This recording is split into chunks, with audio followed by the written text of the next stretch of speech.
नमस्कार प्रणाम भोजपुरिया भैया लोग। और सब बताई कैसे बानी रुआ सब है। उम्मीद करता नहीं रुआ सब ठीक ठाक होखा भैया और हमहू ठीक बानी। आज उपस्थित बानी रुआ सबके बीच में लेके भोजपुरी में ऑर्केस्ट्रा मैटर लेके बहुत बढ़िया गीत के रचना के लिए बानी।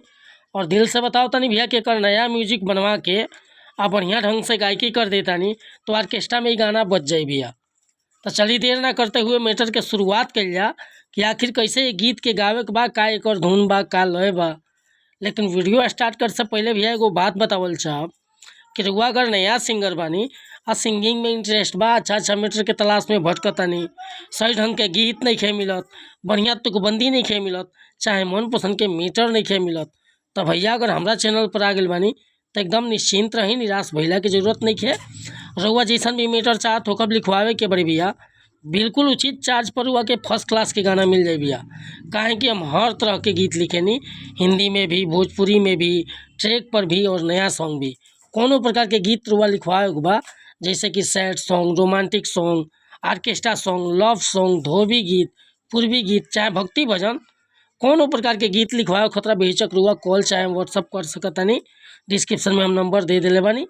और कॉल चाहे कि चैनल पर अगर पहली बार आई लोग हैं तो चैनल के सब्सक्राइब कर ली, बेल आइकन प्रेस कर ली, ताकि हर रोज रुआ नया नया मैटर सुने के, देखे के और गावे के मिलत रही भैया।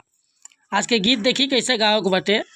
एगो लड़का एगो लड़की के देख के का कहता कि लगता आग लगा देबू ए गोरिया पानी में, लगता आग लगा देबू ए गोरिया पानी में, उमर बावे काचे तू आइल बारू नाचे, डालेलू परेशानी में, डालेलू परेशानी में, लगता आग लगा देबू ए गोरिया पानी में, लगता आग लगा देबू ए गोरिया पानी में, उमर बावे काचे तू आइल बारू नाचे, डालेलू परेशानी में, डालेलू परेशानी में, लगता आग लगा देबू करेजा पानी में,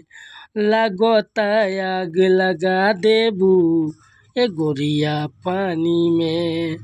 तब भैया ये मुखड़ा लेकर हुआ सबके बीच में उपस्थित रहनी है। अगर ये मुखड़ा पसंद बा, फुल गीत लिखवावे के चाहता नहीं तो बेहिचक रुआ संपर्क कर सकीला। डिस्क्रिप्शन में हमारा नंबर बा। और हाँ, अगर ये वीडियो पसंद आई लोग कहते को लाइक कर देम, कमेंट कर देम, ताकि अच्छा वीडियो रुआ सबके बीच में लेकर हम उपस्थित होत रही। और मिला था नहीं फिर से अगला वीडियो में कुछ नया गाना के साथ। तब तक के लिए अनुमति चाहता नहीं।